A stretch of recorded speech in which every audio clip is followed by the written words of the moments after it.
할렐루야. 우리 주의 평안이 이 시간에도 함께 하시기를 축복합니다. 오랜만에 우리 옆 사람하고 한번 인사하십시다. 이 시간에 함께 해서 감사합니다. 아멘.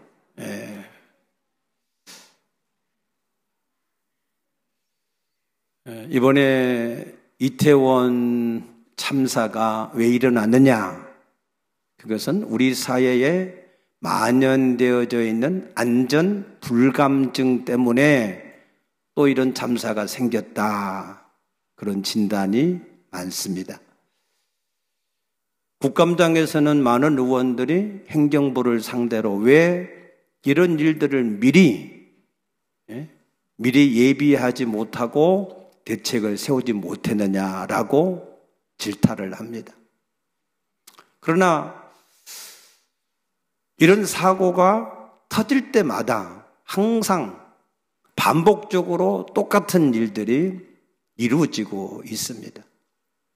그것은 우리가 설마 또 그런 일들이 우리에게 일어나겠느냐라고 하는 그런 안이함 때문에 계속해서 이런 일들이 반복되고 있습니다. 지금 우리가 살고 있는 이 시대에 우리가 경계심을 가지고 봐야 될 가지가 두 가지가 있는데, 국제적으로는 세계적으로는 세계 기후의 변화입니다. 지금 계속해서 지구의 온도가 상승을 하고 있는데 그 일에 대해서 많은 경고가 있습니다. 2004년 영화로도 투모로우라고 하는 영화에서 기후변화에 따른 대재앙을 비록 영화지만 우리에게 경고를 했고, 올해는 파키스탄이라고 하는 나라가 3분의 1이 물에 잠기는 대홍수를 맞았고, 그래서 1700명이라고 하는 사람들이 목숨을 잃었고, 유럽에서는 500년 만에 기근이라고 하는 가뭄을 겪었고, 인도에서는 기온이 50도가 넘는 기온으로 인해서 많은 사람들이 또 죽임을 당했습니다. 그러면서 파키스탄의 그 샤리프 총리가 이집트에서 있었던 기후협약 국제회의에서 이러한 기후는 우리 인류에게 경고를 지금 하고 있는 것이다 라고 주장을 했습니다. 우리 지구의 온도가 1.5도가 올라가게 되면 그러면은 대재앙이 시작된다고 보고 있습니다. 그래서 그때가 약 2030년 정도에는 우리가 이대로 방치하면 그러한 일들이 이루어질 것이라고 보고 있습니다. 그래서 각국의 모든 사람들이 이것을 어떻게 하든지 막아보자. 그래서 우리나라도 거기에 같이 탄소를 줄이는 일들을 위해서 협력을 하고 있습니다. 올해 지구의 상승 온도가 1.15도입니다. 이대로 계속 가면은 피할 수 없는 재앙을 우리 지구촌이 맞을 수밖에 없다. 그렇게 경고하고 있는데, 문제는 우리가 전혀 그 일에 대해서 실감을 못 한다는 거예요. 나라들도 그냥 그 일에 대해서 방관하든지 그냥 무임승차를 하려고 하든지 그냥 괜찮겠지라고 생각을 하고 그냥 지나간다는 거예요. 우리 개인들은 거의 마찬가지고 그렇습니다. 그런데 이걸 계속해서 방치하게 되면 그러면은 우리 지구촌 자체가 생존하기가 쉽지 않습니다. 물론 주님이 오시기 전까지는 이 땅에 나는 존재를 할 줄로 믿습니다. 그러나 예수님이 말씀하신 것처럼 그 시대가 오기 이전에 처처에 많은 기근과 지진의 문제, 전쟁의 문제들이 계속해서 이 땅에 있을 것이라고 말씀하신 것처럼 그런 일들이 우리가 더 심하게 많이 겪을 수밖에 없을 것입니다. 또 다른 국내 문제는 차별금지법에 대한 문제가 심각합니다. 그래서 지금 세계 30개국이 차별금지법을 통과시켜서 시행을 하고 있는데 그 안에는 여러 가지 많은 독소 조항들이 있습니다. 사람이 서로 차별을 하지 않고 평등하게 지낸다고 하는 것은 너무 좋은 일이지요. 그러나 그 안에 많은 독소 조항들이 있어서 이 법이 통과가 되어지면 우리의 가정들이 무너지고 사회에 여러 가지 많은 부작용의 문제들이 생길 수밖에 없습니다. 그럼에도 계속해서 그 차별금지법을 강행하려고 하는 사람들이 많이 있는 것이 사실입니다. 그래서 이것을 또한 우리가 위에서 기도를 해야 될 줄로 믿습니다. 이사야 66장 2절에 보게 되면은 하나님은 자기의 말씀을 듣고 떠는 자를 돌아보신다 그러셨습니다. 하나님은 하나님의 말씀을 듣고 떠는 자, 두렵고 떨림으로 그 말씀을 지켜 행하려고 하는 자를 하나님은 돌보신다 그랬습니다. 그러면 우리가 하나님의 말씀을 듣고 가장 두렵고 떨림으로 우리가 순종해야 될 말씀이 뭘까 하는 거예요. 그것은 우리가 너무나도 잘 아는 말씀입니다. 데살로니가전서 5장 18절에 범사에 감사하라. 이는 예수 그리스도 안에서 너희를 향하신 하나님의 뜻이다 라고 하신 범사에 감사하는 일입니다. 왜 우리가 범사에 감사하는 것이 가장 두렵고 떨리는 일이냐, 우리가 순종해야 될 일이냐 하면은 개인이나 우리의 지구촌이나 모든 곳에 하나님의 관계나 사람의 관계나 가정이나 모든 곳에 이 감사를 잃어버리면 모든 문제가 시작이 되었습니다. 우리의 모든 문제는 감사를 잃어버림으로 우리 가운데 모든 문제가 시작이 되어졌을 뿐만 아니라, 그러므로 우리가 이 감사를 회복하면 우리의 모든 문제가 해결될 줄로 믿으시기 바랍니다. 왜 감사가 이처럼 중요한 일이냐?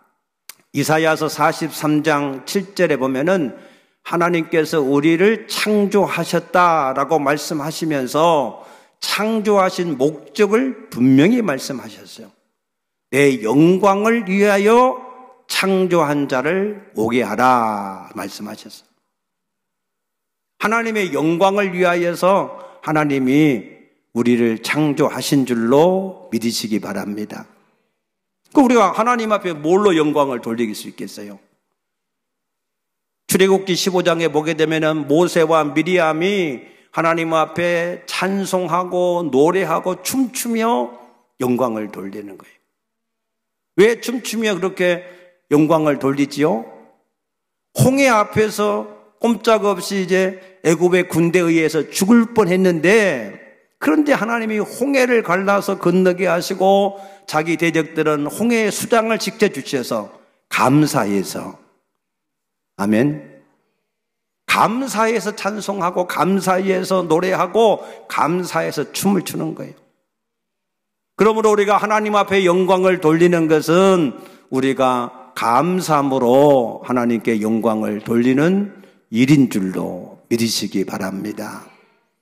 그래서 감사하는 것은, 이것은 선택사항이 아니라 우리 인간의 생존, 우리 인간의 본질, 우리가 존재하는 목적 자체입니다. 왜 우리가 존재합니까? 하나님께 영광을 돌리기 위해서. 아멘. 아담과 하와가 에덴 동산에서 부족함이 없었습니다.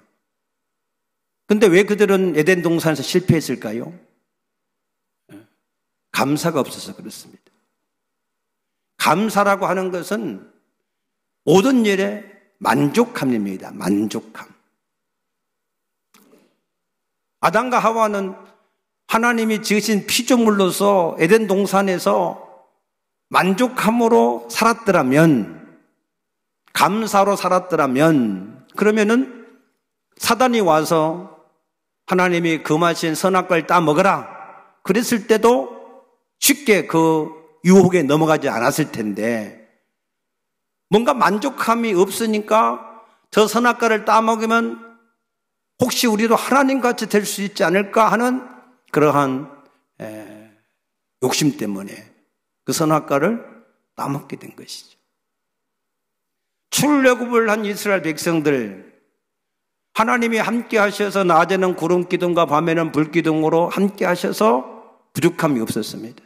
그런데 그들은 광야에서 감사가 없었어요. 감사 대신에 원망과 불평이 많았습니다. 그래서 그들은 광야에서 소멸될 때까지 광야에서 40년 동안을 그 인생을 허비하게 된 것입니다. 가나안 땅에 들어가서 젖과 꿀이 흐르는 그 땅에 들어가서 왜 그들은 포로로 끌려갈 수밖에 없었습니까? 거기에 참된 감사가 없으니까. 그러니까 자꾸 우상을 또 찾고 자꾸 우상에 넘어지는 그런 일들로 인해서 그들은 가나안 땅에서, 축복의 땅에서 실패하는 자들이 되었습니다. 그래서 우리가 하나님 앞에 감사하는 마음을 잃지 않아야 되는데 왜 우리가 감사를 잃어버리는가?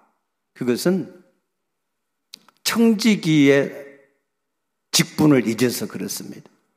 청지기.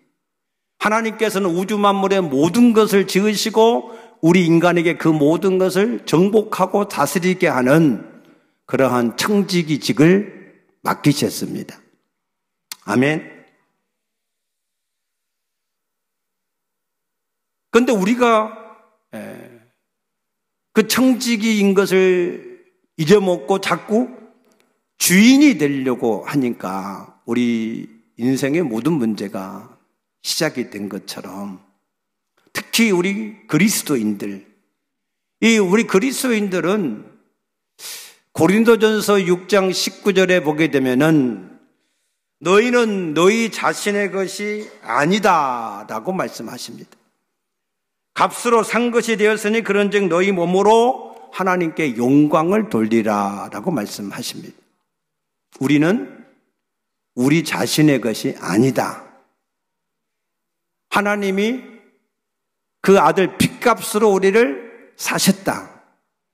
그러므로 우리가 우리의 몸으로 하나님께 영광을 돌리는 것이 당연하고 마땅한 일이다라고 말씀하십니다. 로마서 14장 8절에는 우리가 살아도 주를 위해 살고 죽어도 주를 위해 죽나니 사나 죽으나 우리가 주의 것이다 라고도 말씀하십니다. 왜 그렇습니까? 고린도후서 5장 15절에 그가 모든 사람을 대신하여 죽으신 것은 살아있는 자들로 하여금 다시는 자기 자신을 위해서 살지 않고, 아멘, 그를 대신하여 죽으신 자를 위해서 살게 하시기 위함이다 그랬습니다. 여러분은 여러분의 모든 것이 여러분의 것이 아닌 것을 인정하십니까? 믿습니까? 예수님이 핏값으로 하신 것을 믿습니까? 테텔레스타이, 우리의 모든 죄값을 예수님이 핏값으로 지불하시고 우리를 자기의 것으로 사셨습니다. 사신 목적이 무엇입니까? 이제는 사나 죽으나 주를 위해 살게 하시기 위함입니다.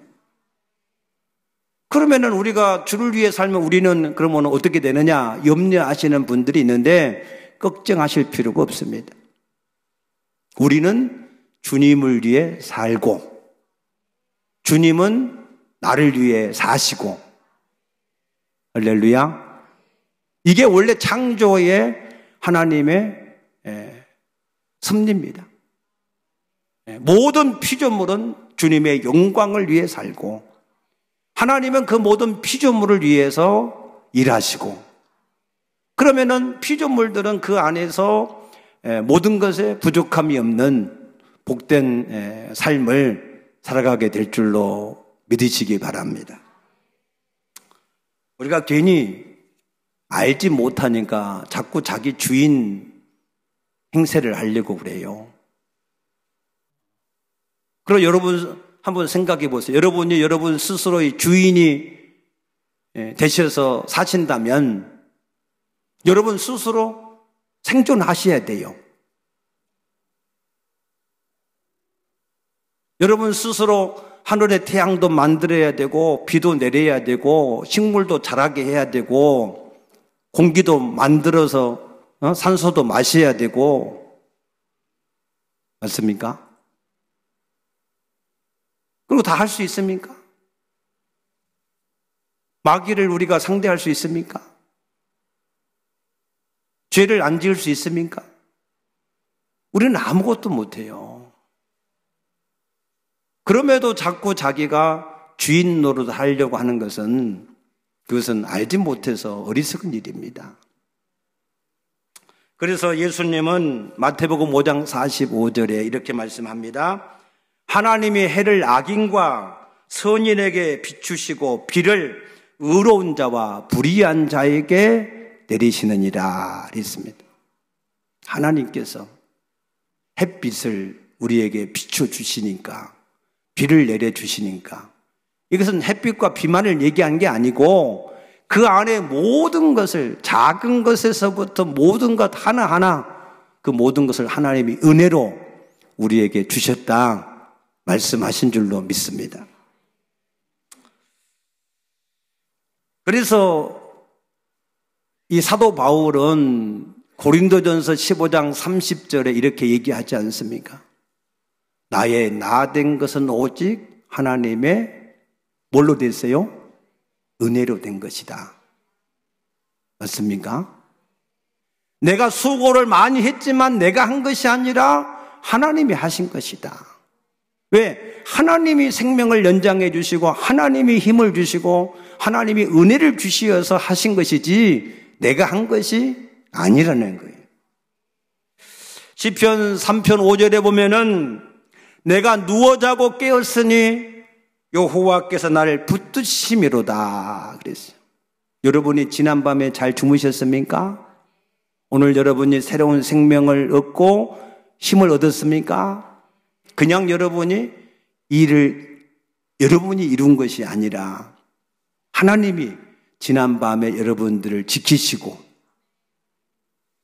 오늘 우리에게 새로운 생명을 주시고 우리 육체를 움직일 수 있는 힘을 주시고 우리 마음을 주장해 주시고 그래서 오늘 우리가 이 자리에 모여서 함께 예배하는 줄로 믿습니다.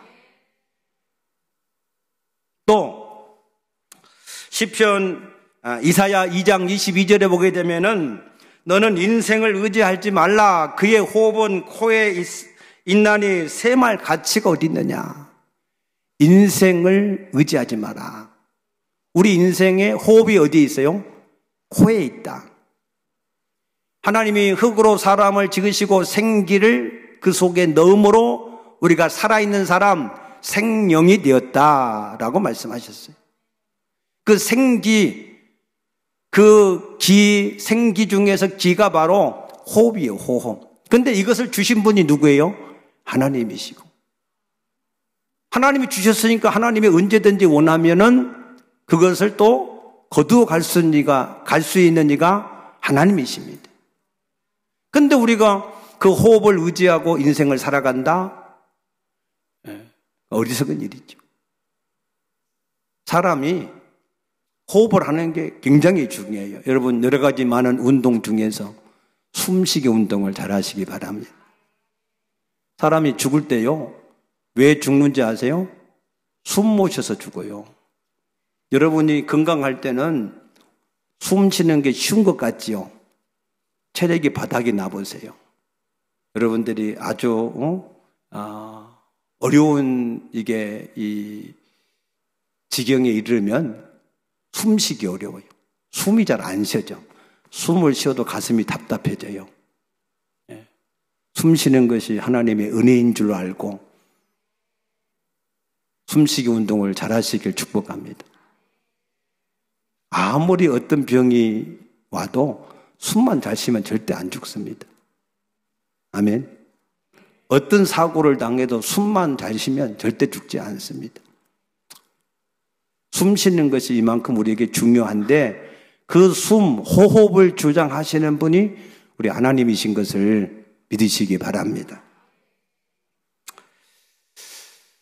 그래서 욥이라고 하는 사람은 이렇게 고백합니다. 하루아침에 모든 재산이 날아가고 모든 열자녀가 하루아침에 다 죽음을 당했는데 그 욥이 고백하기를 내가 알몸으로 이 세상에 왔으니 또한 내가 알몸으로 그리로 가올지라. 주신 이도 여호와시고 취하신 이도 여호와시니 여호와께서만 영광을 받으시옵소서. 이 욥은 그 모든 것이 하나님께서 주신 것이고 하나님께서 주관하신 일이다라고 하는 것을 그런 믿음을 가지고 살았어요. 그러니까 그런 여러 가지 많은 고난을 겪을 때에도 그 고난을 잘 겪어내고 욥기 42장 10절에 보게 되면 하나님이 욥에게 갑절의 복을 주셨다 말씀하신 줄로 믿으시기 바랍니다. 오늘 본문의 17절 말씀 보면 예수님은 이렇게 말씀하십니다. 예수께서 대답하여 이르시되 10사람이 다 깨끗함을 받지 아니하였느냐? 그 9은 어디 있느냐라고 물으시는 겁니다. 9은 어디에 있느냐? 이 말씀은 창세기 3장 8절에 아담과 하와가 범죄하고 하나님이 나타나시자 숨었을 때 아담아 내가 어디 있느냐라고 물으신 말씀과 똑같은 겁니다. 아담이 있어야 될 자리는 순종의 자리고 아담이 있어야 될 자리는 청지기 자리인데 그런데 그 자리를 지금 떠나서 내가 주인같이 되려고 하나님같이 되려고 하는 그 자리, 내가 있어야 될 자리가 지금 어디냐라고 물으시는 거예요. 그런 것처럼 우리 인간이 하나님 앞에 지음받은 목적이 하나님의 영광을 위하여서 지음받았기 때문에 하나님 앞에 감사를 해야 될 자리에 있어야 되는데 그런데 그 감사할 자리에 내가 지금 있느냐라고 물으시는 것과 같은 겁니다. 왜 그렇게 물으셨습니까? 이 10명들은 나병, 문둥병 환자였어요. 그래서 그들은 가족과도 함께 살지 못하고 나병 공동체에서 밥을 얻어먹고 사는 그런 사람들이었습니다. 그런데 예수님에 대한 소문을 듣고 그 예수님 앞에 멀리 서서, 가까이 오면 안 되니까 멀리 서서 외쳤습니다. 예수 선생님이 우리를 불쌍히 여겨 주시옵소서. 여러분 항상 기적은 하나님이 나를 불쌍히 여길 때 일어나는 것을 믿으시기 바랍니다. 그래서 기도할 때 항상 우리는 하나님 나를 불쌍히 여겨 주시옵소서. 우리 의가 아니에요. 오직 하나님의 긍휼, 불쌍히 여기는 긍휼을 통해서 우리에게 은혜가 부어지는 것을 깨닫게 되시기를 축복합니다. 그래서 예수 선생이여 우리를 불쌍히 여겨달라 할 때 예수님이 너희 몸을 제사장들한테 가서 보이라 그랬어요.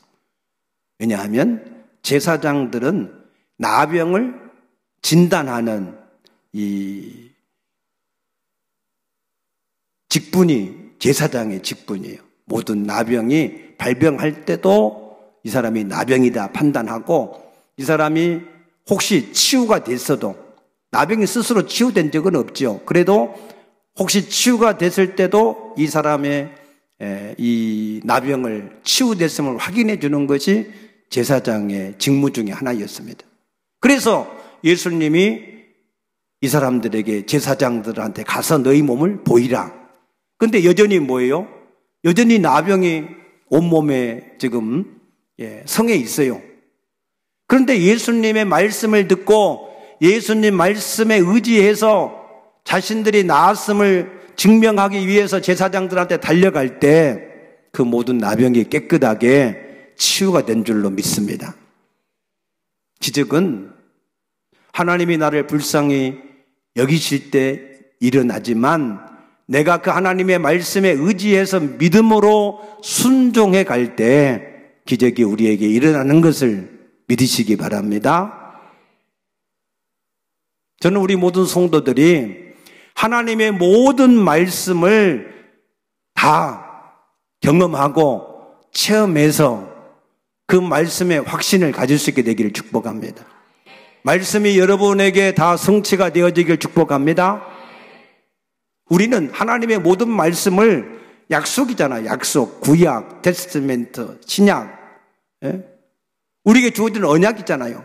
그 말씀을 붙들고 우리가 순종하면 하나님은 반드시 그 말씀대로 우리에게 이루실 줄로 믿으시기 바랍니다. 그래서 이 나병 환자들이 그 예수님 말씀을 붙들고 달려가다가 그 몸이 다 치유가 됐어요. 그런데 그 중에 한 사람만 예수님께 와서 영광을 돌렸다는 거예요. 16절에 그 중에 한 사람이 자기가 나은 것을 보고 큰 소리로 하나님께 영광을 돌리며 돌아와 예수의 발 앞에 엎드려 감사하니. 아멘. 우리가 하나님 앞에 기적을 경험하는 것도 은혜를 체험하는 것도 우리가 모든 것이 은혜로 되어지는 것도 좋은데요. 그 다음이 중요해요. 그 다음이 그런 하나님이 은혜로 우리 가운데 역사할 때 감사하는 사람. 아멘. 왜 우리에게 더 큰 감사가 안 생기느냐? 작은 감사에 감사를 안 해서 그래요. 그냥 우리 삶 속에서 당연한 것처럼 생각해서 하나님이 지난 밤에도 평안하게 하신 것 감사하고 새로운 생명 주신 것도 감사하고 또 새 힘 주신 것도 감사하고 일용할 양식 주신 것도 감사하고 가정의 주 안에 있음도 감사하고 오늘 일거리가 있음도 감사하고 모든 일들 하나하나를 감사하면 하나님은 우리에게 점점 더 큰 감사로 나타나게 하실 텐데 근데 우리가 감사할 일을 감사하지 않고 그냥 지나가 버려요. 하나님은 어떤 하나님이라고요? 질투하신 하나님이에요. 하나님은 전능하시기도 하지만 질투하신 하나님이에요. 하나님은 감정이 있으세요. 하나님은 인격적인 하나님이십니다. 그래서 우리가 하나님 앞에 인격적으로 하나님 앞에 감사할 일은 감사하고 영광을 돌리면 하나님께서는 우리에게 더 좋은 감사로 영광을 돌리는 일들이 나타나게 하실 줄로 믿으시기 바랍니다. 그러면은 하나님은 왜 우리에게 자꾸 감사라고 하는 거냐? 자꾸 왜 우리에게 무슨 생색을 내려고 그러치는 거냐? 아니에요. 하나님이 우리에게 감사라고 하는 것은 첫째는 에스겔서 36장 37절 8절 말씀 보게 되면은 이스라엘 백성들이 바벨론 포로에 끌려가 있을 때 하나님은 그들과 아무 상관이 없이 그들을 다시 예루살렘으로 포로에서 돌아오게 하실 것이라고 계획을 가지고 계셨어요. 그러나 하나님이 그러한 계획을 가지고 하나님이 이를 이루어 가신다 할지라도 너희가 그렇게 이루어 주기를 내게 간구하여야 하리니 그랬어요. 그래야 하나님이 이루어 주신다는 거예요. 왜? 그래야 너희가 나를 여호와인 줄을 알기 때문이다 그랬습니다. 우리가 왜 감사를 해야 되느냐? 그래야 하나님께서 나에게 은혜로 이 모든 것을 주셨다 하는 것을 인정하게 되고 그래서 하나님을 하나님으로 섬기고 그래서 하나님만 의지해서 사는 그래서 하나님과 관계가 점점 좋아져서 하나님 앞에 복된 사람이 될 수 있기 때문에 우리가 잘 되게 하기 위해서 하나님이 우리에게 감사하라고 하신 것을 믿으시기 바랍니다. 아멘. 두 번째, 왜 우리에게 감사라고 하신 거냐? 마태복음 25장에 보게 되면은 내가 작은 일에 충성하였으니 내가 내게 많은 것을 맡기겠다. 오늘 여기 본문에 있는 말씀처럼 이 사람은 육체의 나병, 이 나병 때문에, 고침받은 것 때문에 예수님께 와서 감사했어요.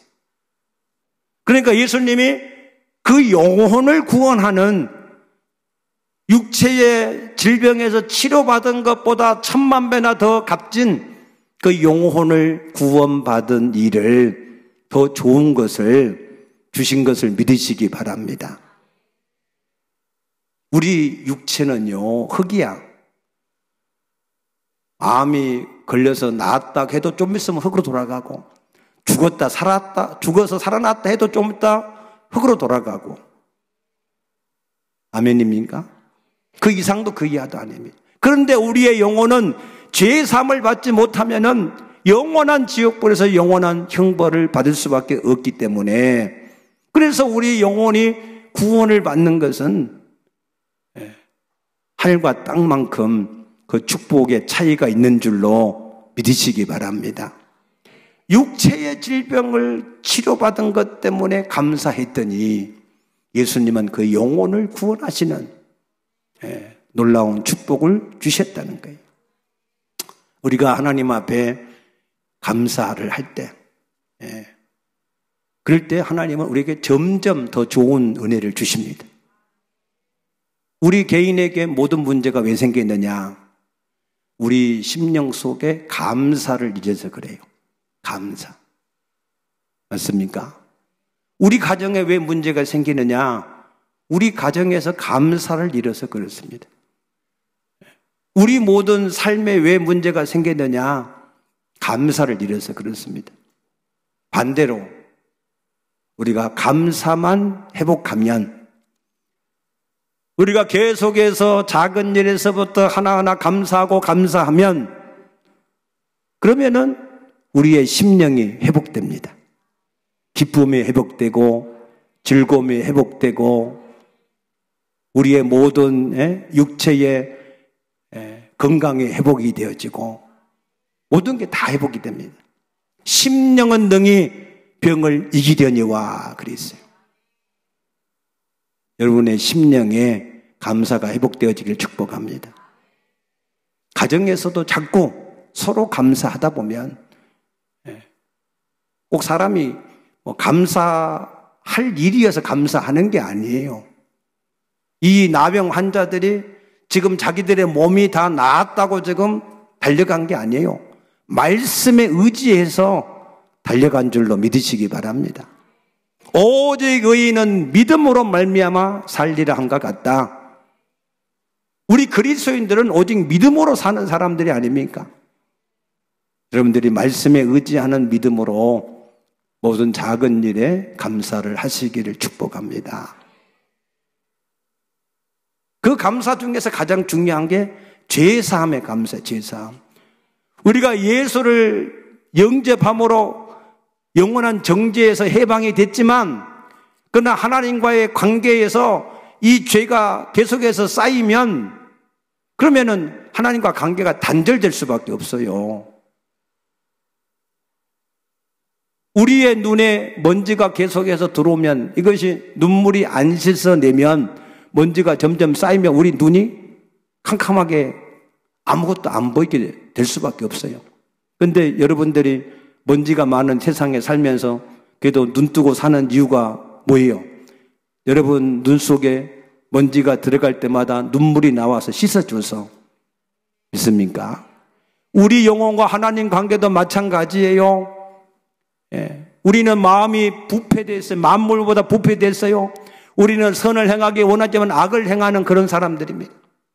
그렇기 때문에 이 죄악이 자꾸 하나님과 우리 사이에 이 영혼을 덮으면 이걸 씻어내야 되는데, 순간순간 계속 씻어내야 되는데 안 씻어내면 쌓이고 쌓이면 결국 그것이 하나님과 우리 사이를 갈르게 하는 그래서 나중에는 하나님 앞에서 우리가 아무리 구해도 응답이 없는 영적으로 캄캄한 그런 사람이 될 수밖에 없습니다. 그러므로 여러분, 우리가 그리스도 안에서 우리 죄를 자백하기만 하면 하나님은 의로우셔서 우리를 모든 불의에서 깨끗하게 하시는 줄로 믿습니다. 그래서 기도 중에서 특별히 여러분들이 회개 기도를 많이 하셔야 돼요. 간구 기도는 조금만 해도 돼요. 근데 회개 기도는 거의 안 하고 간구 기도만 하면 잘 안 돼요. 회개 기도 많이 하시길 축복합니다. 그래서 우리를 영혼을 깨끗하게 씻어내면 심령이 복되고 그 눈이 하나님을 볼 수 있고 그 귀가 하나님의 음성을 듣고 주 안에서 우리가 복된 사람이 될 줄로 믿습니다. 아멘. 기도합시다.